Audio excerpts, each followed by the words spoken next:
Guys, welcome to the mysterious 369 tarot. How are you guys? कैसे हो आप सभी? आई होप आप सभी बहुत अच्छे होंगे, अपनी लाइफ में आगे बढ़ रहे होंगे, पॉजिटिव सोच रहे होंगे, हैप्पी होंगे।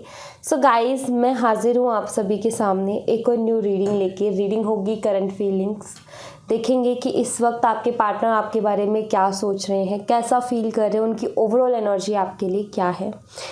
रीडिंग को शुरू करने से पहले एक छोटी सी इन्फॉर्मेशन मैं आपको दे देती हूँ।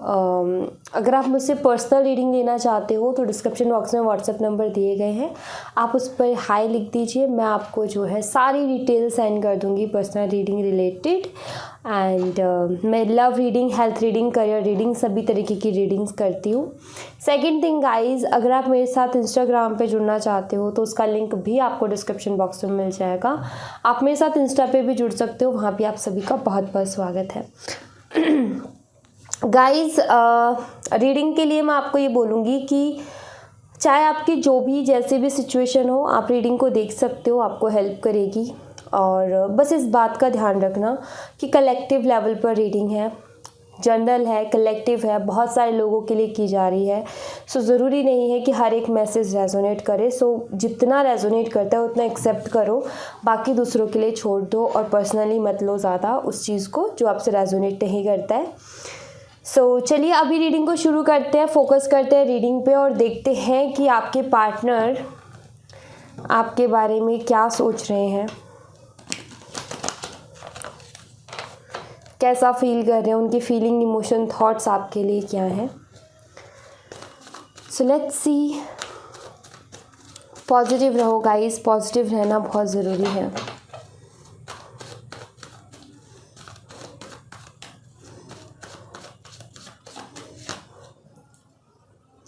Nine of swords,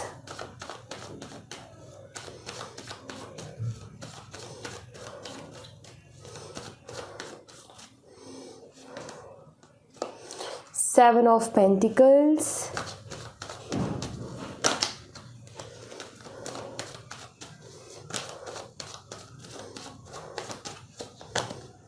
Five of Swords,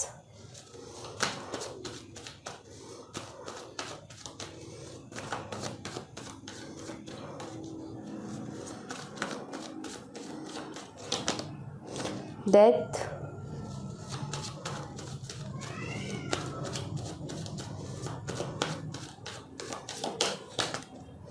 Two of Wands और एक और कार्ड हम लेंगे।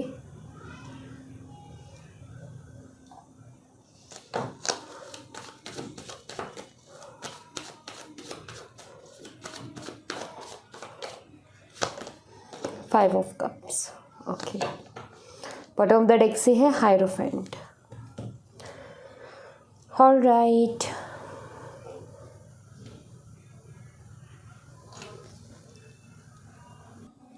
सो गाइस, सबसे पहले मैं आपको साइन बता देती हूँ। यहाँ पर मुझे Gemini, Libra, Aquarius, Aries, Leo and Sagittarius, cancer, scorpion, Pisces, ये साइन मुझे स्ट्रांगली यहाँ पर नज़र आ रहे हैं। मिथुन, तुला, कुंभ राशि, मेष, सिंह, धनु राशि एंड कर्क, मीन और वृश्चिक राशि। ओके, टॉरस साइन मुझे एक अर्थ साइन से यहाँ पर नज़र आता है, टॉरस, वृषभ राशि। उसके अलावा अगर मैं स्ट्रॉन्ग नंबर्स की बात करूँ, number 9, number 7, number 5, number 13, number 2 and number 5 again. Okay, ये नंबर्स हैं जो कि स्ट्रांगली यहाँ पर है। मंथ की बात करूँ, सितंबर का मंथ, जुलाई का मंथ, मई का मंथ और अप्रैल का मंथ, फरवरी का मंथ, ये मंथ्स मुझे यहाँ पर स्ट्रांगली नज़र आ रहे हैं। ओके, सो अगर मैं बात करूँ करंट एनर्जीज़ की कि इस वक्त आपके पार्टनर क्या सोच रहे हैं और कैसा फील कर रहे हैं, सबसे पहली चीज़ जो कि मुझे यहाँ पर दिख रही है वो ये कि आई फील आप दोनों के बीच में अगर कुछ भी चीज़ ख़राब हुई है तो किसी तीसरे की वजह से हुई है। आप दोनों के बीच में अगर कोई आर्गुमेंट हुआ है, अगर कुछ भी आप दोनों के बीच में मनमुटाव हुए हैं, किसी तरीके का आर्गुमेंट हुआ है, किसी तरीके की मिसअंडरस्टैंडिंग हुई है, तो वो किसी तीसरे की वजह से हुई है। कोई तीसरा था जिसने जानबूझकर के ये चीज़ करवाई है, क्योंकि ये नहीं दिखता कि कोई तीसरा भी अनजाने में आया, अनजाने में किसी तीसरे का अनजाने में नाम आ गया जिसकी वजह से प्रॉब्लम क्रिएट होगी, उसको तो बेचारे को पता भी नहीं है। ऐसा नहीं है, ऐसा लगता है जैसे कि उस तीसरे ने जानबूझ करके ये चीज़ करवाई है। उस तीसरे की वजह से इस कनेक्शन को काफ़ी ज़्यादा असर हुआ है, काफ़ी ज़्यादा इफ़ेक्ट हुआ है। इस कनेक्शन में चीज़ें बहुत ज़्यादा ख़राब लेवल पर चली गई, बहुत ज़्यादा मनमुटाव हो गए और बातें बंद हो गई एंड बहुत कुछ एक दूसरे को बोल दिया गया। तो ये चीज़ कहीं ना कहीं इस कनेक्शन को सच में ही बहुत ज़्यादा इफ़ेक्ट किया है। एंड अगर अब मैं करंटली बात करूँ आपके पार्टनर की एनर्जीज़ की, सो आई फील कि उस दौरान तो इन्होंने इतना ज़्यादा किसी भी चीज़ को सीरियसली नहीं लिया। मतलब उस टाइम ये भी थोड़ा सा ऐसे ही गुस्से में थे और ऐसे ही सब कुछ हो गया कि उस टाइम ज़्यादा चीज़ों का मतलब सोचा ही नहीं कि क्या अगर मैं जो ये कर रहा हूँ या कर रही हूँ इसका क्या रिज़ल्ट निकलेगा, आउटकम क्या निकलेगा, कुछ नहीं सोचा था और परवाह नहीं थी। लेकिन अभी मुझे करंटली यहाँ पर ऐसा दिख रहा है, अगर मैं 9 ऑफ सोर्ड्स के कार्ड को देखूँ तो यहाँ पर मुझे ये नज़र आता है कि करंटली आपके पार्टनर बहुत ज़्यादा परेशान मुझे दिख रहे हैं, टेंशन में मुझे दिख रहे हैं, आपको बहुत ज़्यादा मिस करते हैं और बेचैनी सी है इनकी ज़िंदगी में, बहुत ज़्यादा बेचैन है क्योंकि ये कार्ड एक बेचैनी को बताता है। ऐसी बेचैनी जो कि चैन नहीं लेने देती, ऐसी बेचैनी जो कि काफ़ी ज़्यादा तकलीफ़ पहुंचाती है, ऐसी बेचैनी जो कि ना तो सोने देती है, ना खाने देती है, ना चैन से रहने देती है। थॉट्स भी परेशान करते हैं, नींद नहीं आती है, चैन नहीं पड़ता एक जगह पर क्योंकि बार बार अलग अलग तरीके के थॉट्स आते हैं। एक एंजाइटी मुझे यहाँ पर करंटली आपके पार्टनर की एनर्जी में नज़र आ रही है। ओवरथिंक बहुत ज़्यादा कर रहे हैं आपके पार्टनर, बहुत सारी चीज़ें जो पास्ट में हुई हैं उनके बारे में बहुत ज़्यादा सोच रहे हैं। ये दोनों कार्ड कहीं ना कहीं यहाँ पर मिलकर के यही बताते हैं कि ओवरथिंक की वजह से आपके पार्टनर को ये एंजाइटी है, ये इस कनेक्शन को लेकर के आप दोनों के बीच में जो पास्ट में हो उस चीज़ को लेकर के ये बहुत ज़्यादा ओवरथिंक करते हैं और जिसकी वजह से एंजाइटी है एंड ये सारी चीज़ें इनको सच में बहुत ज़्यादा तकलीफ़ पहुंचाती है। जो कुछ हुआ उस टाइम पे क्या हुआ कि ये भी गुस्से में थे, आप भी शायद गुस्से में थे एंड हो गया जो होना था, जो बोलना था वो बोल दिया। उस टाइम की वो एनर्जी थी, उस टाइम पे कुछ समझ में ही नहीं आया। लेकिन अब जब उस बारे में ये सोचते हैं, अब जब ये जो हुआ इस बारे में अब जब ये सोचते हैं तो इनको बहुत ज़्यादा टेंशन होती है। इनको जो है शर्म भी आती है खुद के ऊपर कि यार चलो आर्ग्यूमेंट हुआ था, कुछ भी हुआ था, लेकिन मुझे ऐसे वर्ड्स का इस्तेमाल नहीं करना चाहिए था, मुझे ऐसा नहीं बोलना चाहिए था। तो लाइक वो रिग्रेट मुझे यहाँ पर इनका क्लियरली नज़र आ रहा है एंड इनको अभी ऐसा लगता है सोचने पर कि शायद अब इस रिश्ते में कुछ भी नहीं बचा, अब सब कुछ ख़त्म हो गया है। जिस तरीके का आर्ग्यूमेंट हुआ था, जिस तरीके से हम दोनों के बीच में चीज़ें ख़राब हुई हैं, अब तो कुछ भी नहीं बचा होगा। इनका सोचना यहाँ पर ये है कि एक तरीके से इससे ये भी पता चलता है जैसे कि ये जो है बहुत ज़्यादा पछता रहे हैं इस कनेक्शन में। जो भी अभी सिचुएशन चल रही है, आपकी बात नहीं चल रही है, जो भी है उस चीज़ को लेकर के बहुत पछता रहे हैं। इनका सोचना ये है कि अगर पास्ट में ऐसा ना हुआ होता तो अभी हम दोनों साथ में होते, अभी हम दोनों की बात हो रही होती। यहाँ पर अगेन ओवरथिंक, किसी तरीके की प्लानिंग, मतलब सोचना, बहुत ज़्यादा सोचना यहाँ पर मुझे दिखता है कि आपके पार्टनर को ऐसा लग रहा है कि शायद जिस तरीके का मेरा बिहेवियर रहा है पास्ट में, अब इस कनेक्शन में कुछ भी ठीक होने को नहीं बचा, या फिर इतनी ज़्यादा सिचुएशन ख़राब हो गई, इतनी ज़्यादा चीज़ें बिगड़ गई हैं कि अब उनको सुधारने में बहुत मुश्किलें हैं, बहुत हार्डवर्क करना पड़ेगा और शायद अब पहले जैसी बात नहीं रहेगी रिश्ते में, क्योंकि पहले तो बहुत ज़्यादा प्यार था, बहुत ज़्यादा ट्रस्ट था। शायद अब वो ट्रस्ट ब्रेक हो गया, शायद अब वो एक होती है ना लिमिट होती है कि चलो ठीक है झगड़े भी करते हैं तो ओके, बट एक लिमिट में रह करके किए जाते हैं। इन्होंने आई थिंक वो लिमिट भी क्रॉस की थी, इन्होंने बहुत कुछ बोल दिया था गुस्से में, और उसका आज के टाइम पर इनको रिग्रेट हो रहा है। सोचते तो बहुत है कि इमोशनल लॉस में मुझे ये दिख रहे हैं, काफ़ी अकेला ये फील कर रहे हैं, इमोशनल हो रहे हैं बहुत ज़्यादा और रिग्रेट वाली एनर्जी भी है। प्लस इनका ये है कि इन्होंने खो दिया जो प्यार था, जो रियल लव था इनके लिए, वो इन्होंने खो दिया किसी और की वजह से। इनको अब महसूस हो रहा है कि किसी तीसरे की वजह से इन्होंने अपना कितना बड़ा नुकसान कर लिया। अब जैसे कि 3 कप गिरे हुए हैं ना, यहाँ पर भी आपको 3 लोग दिख रहे हैं, ये 3 कप गिरे। आई फील कि जिस थर्ड पर्सन की वजह से झगड़ा हुआ है उससे भी इन्होंने कट कर लिया है, मतलब उससे भी अब इनका मतलब कोई लेना देना सा नहीं है। ऐसा लगता है जैसे कि उससे भी अब ये जो है इन्होंने बात करना बंद कर दिया, मतलब इंटरेस्टेड नहीं है उसमें भी। इनको कहीं ना कहीं समझ में तो आया है कि किस वजह से हुआ है। सो आई फील कि इनका भी दिल टूटा, आपका भी टूटा, और उसको भी इन्होंने टाटा बाय बाय बोल दिया। मतलब कि इसका पत्ता तो कटा लेकिन बहुत ज़्यादा प्रॉब्लम क्रिएट करके कटा है। तो आई फील कि ये अभी तो बहुत ज़्यादा मतलब कि अकेले हो गए हैं अपनी ज़िंदगी में, इमोशनली भी बहुत ज़्यादा इमोशनल ब्रेकडाउन से अभी गुजर रहे हैं इस वक्त। सो एंजाइटी है, टेंशन है, और काफ़ी ज़्यादा हर्ट भी है, दिल दुखा हुआ है अपनी ही गलतियों के ऊपर। कहीं ना कहीं इनको थोड़ी सी शर्म भी आ रही है, क्योंकि ये वाला कार्ड उसी को बताता है कि सोचते हैं तो इनको बहुत अजीब सा लगता है कि यार ऐसे कैसे मैं कर सकता हूँ, ऐसा तो नहीं करना चाहिए था। सो वो सारे थॉट्स मुझे इनके यहाँ पर नज़र आते हैं।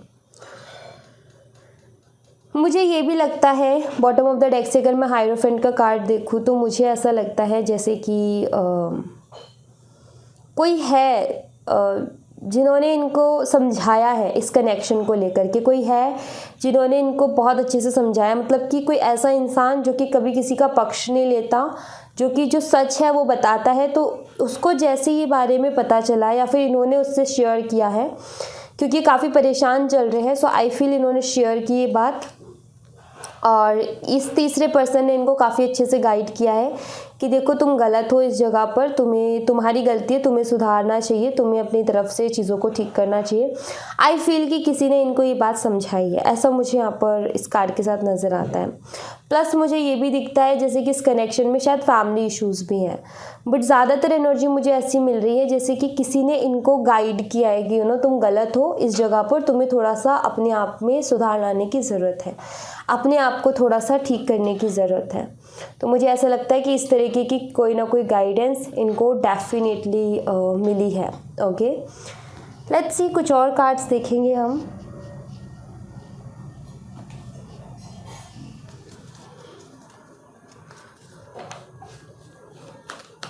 और देखते हैं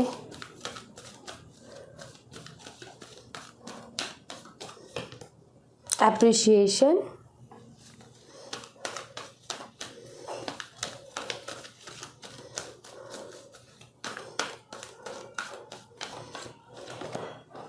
healer of the edges,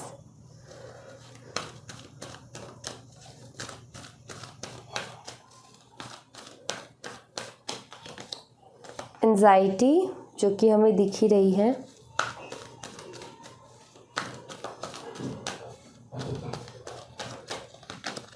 goddess of the moon,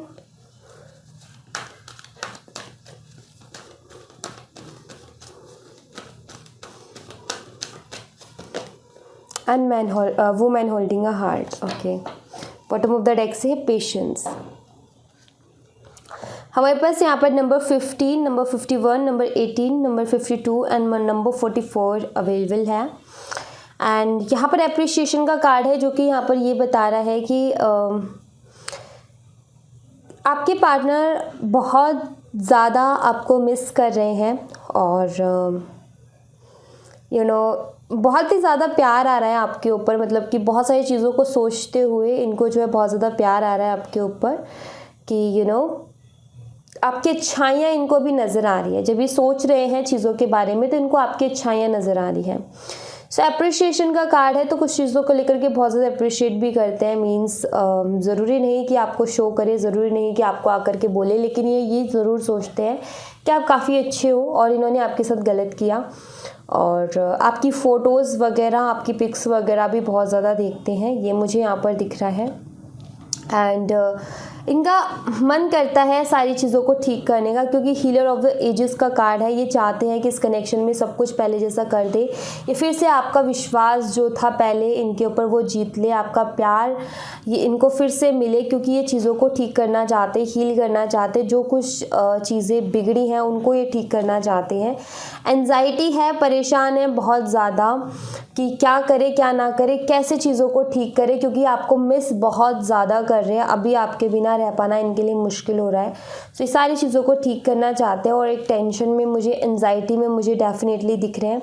और ज़्यादा और भी ज़्यादा एंजाइटी, देखो एक बात बताऊँ, जब हमें किसी इंसान की बहुत ज़्यादा याद आ रही होती है और वो इंसान हमारे आसपास नहीं होता, तो याद भी जो है जब बहुत ज़्यादा हो जाती है तो वो एंजाइटी में बदल जाती है, राइट। कि हमें किसी की बहुत ज़्यादा याद आ रही है लेकिन हम उस इंसान से बात नहीं कर सकते, हम उससे मिल नहीं पा रहे हैं, तो एंजाइटी ऑटोमेटिकली हो जाती है, क्योंकि हमारा मन नहीं लगता, हम बहुत अजीब सा फील कर रहे होते हैं। तो सेम वही सिचुएशन मुझे यहाँ पर दिखती है गॉडेस ऑफ द मून के कार्ड के साथ। अभी ये बहुत ज़्यादा इमोशनल हो रहे हैं, और दूसरा इमोशनल होने का और ये एंजाइटी ज़्यादा होने का कारण ये है कि इनको आपके ड्रीम्स आते हैं, और जब आपके सपने आते हैं तो सपने बहुत ही अच्छे अच्छे देखते हैं ये, और फिर उसके बाद में इनको आपसे मिलने का मन करता है, आपकी याद आती है लेकिन ये नहीं मिल पाते। तो इस आपकी यादों की वजह से भी बहुत ज़्यादा मुझे जो है परेशान नज़र आ रहे हैं, कि आपकी यादें इनको बहुत परेशान कर रही है, एंड इन सपनों की वजह से कुछ ज़्यादा ही इमोशनल आपके लिए फील भी कर रहे हैं। बिकॉज सपने आते हैं, बहुत अच्छे अच्छे सपने आते हैं, जिसके बाद में इनका मन करता है आपसे मिलने का, आपको देखने का, आपसे बातें करने का, लेकिन आप होते नहीं हो, तो वो एक एंजाइटी में चेंज हो जाता है। मैं वुमेन होल्डिंग अ हार्ट, इनका सोचना ये है कि जितना मैं तड़प रहा हूँ इस वक्त, आर्ग्यूमेंट तो दोनों साइड से ही हुए थे, मतलब इन्होंने शुरू किया बट इन्होंने कुछ बोला, आपने भी कुछ बोला, हुआ तो कुछ ना कुछ ऐसा ही ना। सो यहाँ पर ये है कि जितना मैं तड़प रहा हूँ क्या उतना वो भी तड़प रही होगी, और जितना अभी मैं उसके बारे में सोच रहा हूँ क्या वो भी मेरे बारे में सोच रही होगी, जितना मैं प्यार करता हूँ क्या वो भी करती होगी। सो ऐसा इनके कहीं ना कहीं दिमाग में चल रहा है कि जैसा मैं सोच रही हूँ क्या वो वैसा सोच रहा होगा, या फिर जैसा मैं सोच रहा हूँ वैसा सोच रही हूँ। क्योंकि मैं यहाँ पर सबके लिए रीडिंग कर रही हूँ, ऐसा नहीं है कि मैं सिर्फ लड़कियों के लिए कर रही हूँ। कभी कभी बोलने में वैसी चीज़ आती है, आप अपने तरीके से लीजिएगा गाइस। सो यहाँ पर मुझे ये दिख रहा है कि इनके दिमाग में चीज़ चल रही है कि क्या आप अभी भी उनसे प्यार करते होगे, उतना ही करते होगे जितना पहले करते थे, और अभी भी क्या आप उनके बारे में सोच रहे होगे, क्या उनको याद कर रहे होगे, इमोशनल हो रहे होगे। सो ये सारे थॉट्स चल रहे हैं, मतलब कि ये जानना ये चाहते हैं कि आपकी लाइफ में क्या चल रहा है, आप भी क्या उतना ही ज़्यादा यादों में खोए रहते हो जितना ये खोए रहते हैं। तो ये चीज़ इनको नहीं मालूम चल रही है, लेकिन ये इस चीज़ को जानना चाहते हैं, जैसे कि आप जानना चाहते हो कि वो कैसा फील कर रहे हैं, सेम वो भी यही जानना चाहते हैं कि आप कैसा फील कर रहे हो। तो ये इनकी एनर्जी मुझे यहाँ पर क्लियरली नज़र आ रही है। कुछ हैंड रिटन मैसेजेस लेते हैं गाइस, देखेंगे कि आपके पार्टनर की तरफ से आपके लिए क्या मैसेजेस हैं। सो इतने सारे तो मैं नहीं ले रही हूँ।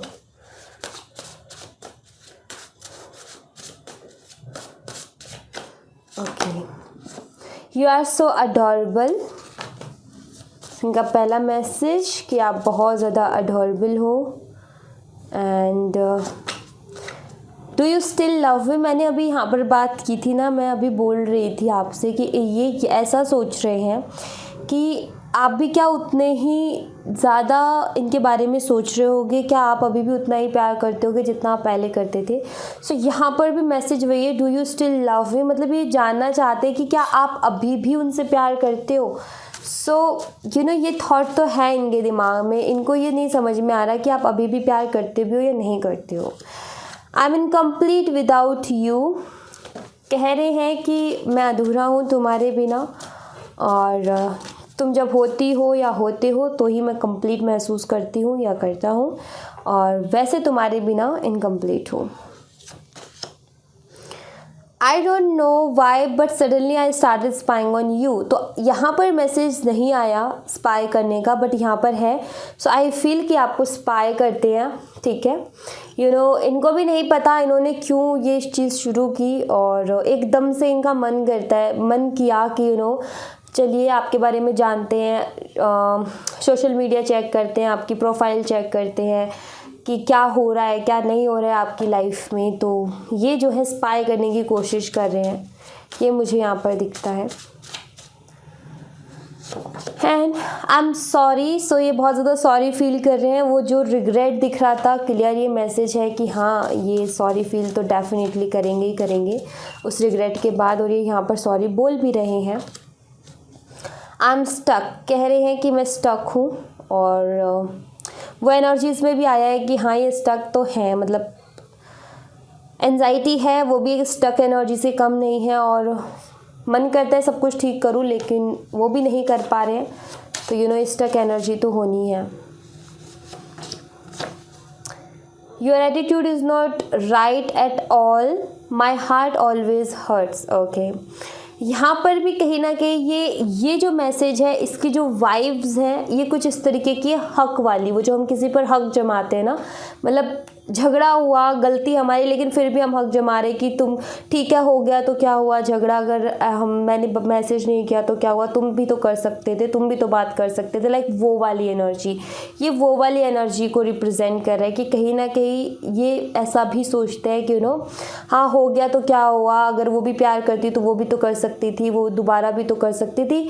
मे बी हो सकता है आपने ट्राई किया हो, इन्होंने मना कर दिया हो, लेकिन इनका वही होता है ना, कुछ लोग ऐसे होते हैं जिनको कितना ही प्यार दे लो कम ही नज़र आता है। तो ये भी कुछ वैसे ही है कि इन्होंने उस टाइम गुस्से में सब कुछ करा, लेकिन अब इनका मन करता है कि इनको कोई मनाता रहे, इनको कोई बार बार आकर के मनाता रहे, इनको बार बार कोई आकर के जो है पैम्पर करता रहे, तो ये काफ़ी अच्छे रहते हैं, मतलब कि हाँ चलो कोई तो है, लाइक वो वाली एनर्जी। तो वो एक हक समझना, ये वो वाली वाइब को बताता है। मे भी अगर आपकी इनसे बात होती तो आपसे कहेंगे भी कि तुमने तो दोबारा किया भी नहीं, एक बार भी तुम्हें मेरी याद नहीं आई, तुमने मेरे बारे में नहीं सोचा एंड ऑल। सो ये सारी चीज़ें ये बोल सकते हैं। टोन अलग होगा, आप भी समझ में आएगा कि एक अलग ही टोन है इनका, बिकॉज वो एक ऐसा टोन होगा जो हम किसी पर हक जमाते टाइम नहीं बोलते उस तरीके से कि मैंने नहीं किया तो क्या हुआ, तुम भी तो कर सकती थी या तुम भी तो कर सकते थे। तो ये वो वाला टोन मुझे नज़र आ रहा है। I miss your smile, may be आपकी स्माइल बहुत अच्छी है। सो ये मैसेज है यहाँ पर कि आपकी स्माइल कोई बहुत ज़्यादा मिस कर रहे हैं, या आपको ये बोलते भी हो कि तुम हमेशा हंसते रहा करो क्योंकि अच्छी लगती हो या अच्छे लगते हो। सो ये उसी को मिस कर रहे हैं बहुत ज़्यादा। No one can replace you, आपकी जगह कोई नहीं ले सकता। इनको ये चीज़ एहसास होती है जब हम दूर होते हैं ना, जब हमारी बात हो रही होती है, पास होते हैं तो एहसास नहीं होता उस बात का, लेकिन जब हम किसी से दूर हो जाते हैं ना, तब उस चीज़ का एहसास होता है कि कौन कितना इम्पॉर्टेंट है हमारी लाइफ में। तो सेम वही चीज़ मुझे दिख रही है यहाँ पर भी कि इनको भी उस चीज़ का एहसास हुआ है। आई डोंट नो, यहाँ पर है I don't know how to let you go, मतलब इनका ये है कि इनको नहीं समझ में आ रहा कि कैसे ये जो आपके थॉट्स आ रहे हैं ना, इनसे ये कैसे बचे, जो आपके ख्याल आ रहे हैं इनसे कैसे बचे, क्योंकि ये तो इनको चैन ही नहीं लेने दे रहे, ये इनको बहुत ज़्यादा परेशान कर रहे। जो आपके थॉट्स हैं, आपके बारे में सोच रहे हैं, वो स्टॉप ही नहीं होता है, कंटिन्यूसली माइंड वही वो बातें जो है रिपीट हो रही है माइंड में। तो ये काफ़ी ज़्यादा इस चीज़ से परेशान हो चुके हैं। वैसे इनका ये है कि ये तभी बंद होगा, ये जो मेरा सोचने का प्रोसेस है, जो बार बार थॉट्स जो आते हैं, ये तभी बंद होगा जब मैं एक बार जा कर के बात कर लूँगा, या फिर कुछ ना कुछ बात हो जाएगी, तब भी ये जो थॉट्स है ये बंद होंगे, वरना ये ऐसे ही परेशान करते रहेंगे, ऐसे ही आते रहेंगे। सो कहीं ना कहीं यहाँ पर ये बहुत ज़्यादा परेशान मुझे नज़र आ रहे हैं। हर एक कार्ड से एक वाइफ मुझे मिल रही है कि ये जो है बहुत ज़्यादा परेशान है, बहुत ज़्यादा, क्योंकि एक इन कार्ड्स के पीछे छुपी हुई एक बेचैनी मुझे यहाँ पर फील हो रही है। तो ये बहुत ज़्यादा बेचैन है, आप ये कह सकते हो, ये मान सकते हो कि हाँ ये बहुत ज़्यादा बेचैन है, क्योंकि वही एनर्जी बार बार हर एक कार्ड से निकल के आ रही है। और इस वक्त इनको कुछ भी समझ में नहीं आ रहा कि इस वक्त क्या करना ठीक रहेगा। तो स्टक इंसान ऐसे ही हो जाता है, क्योंकि जब इंसान पास्ट की, फ्यूचर की, प्रेजेंट की, जब तीनों के बारे में सोचने लग जाता है तो स्टक ही होता है। या तो इंसान फ्यूचर की सोचे या फिर प्रेजेंट में रहे, तब वो आगे चल सकता है। अदरवाइज़ वो एक जगह अटका रहेगा। अगर दोनों तीनों चीज़ें साथ, वो प्लानिंग, वो सोचने में लगा रहेगा, एक्शन तो होंगे ही नहीं, तो उसी को स्टक एनर्जी कहते हैं कहीं ना कहीं। मानो कि आप फ्यूचर की प्लानिंग में सोचने में लगे हुए हो, प्रेजेंट में भी सोचने में लगे हो कि अभी क्या करूँ तो जिससे फ्यूचर में ऐसा हो, और कुछ पास्ट के भी थॉट्स है कि ऐसे पहले भी किया था लेकिन ऐसा हो गया था, अब ये सब कुछ मिक्स हो जाएगा, तो आप बताओ आप कितना एक्शन ले पाओगे। एक्शन आप तभी ले पाओगे जब आप फ्यूचर की सोचना बंद कर दोगे और प्रेजेंट में जो है छोटे गोल बना करके एक्शन लेने की कोशिश करोगे, तभी आप एक्शन ले पाओगे। अदरवाइज अगर आप सोचने में या प्लानिंग बनाने में रह जाते हो तो फिर एक्शन तो डिले होता ही जाएगा, और उसको हम स्टक एनर्जी कहते हैं, जब आगे नहीं बढ़ पा रहे होते हैं। तो ये स्टक है, आगे नहीं बढ़ पा रहे, अपने थॉट्स से निकल नहीं पा रहे, मतलब अपने थॉट्स को एक्शंस में नहीं ले पा रहे हैं। ओके, सो या thank you so much guys. ये थी आप लोगों के लिए एक छोटी सी रीडिंग। आई होप आपसे रेजोनेट की हो, आई होप आपको पसंद आई हो। रेजोनेट की हो तो मुझे बताइएगा ज़रूर कमेंट बॉक्स में। पसंद आई हो तो लाइक ज़रूर कीजिएगा, चैनल को सब्सक्राइब करना मत भूलिएगा। मिलती हूँ मैं आपसे नेक्स्ट रीडिंग में, तब तक अपना ख्याल रखें। Bye bye, take care, see you again.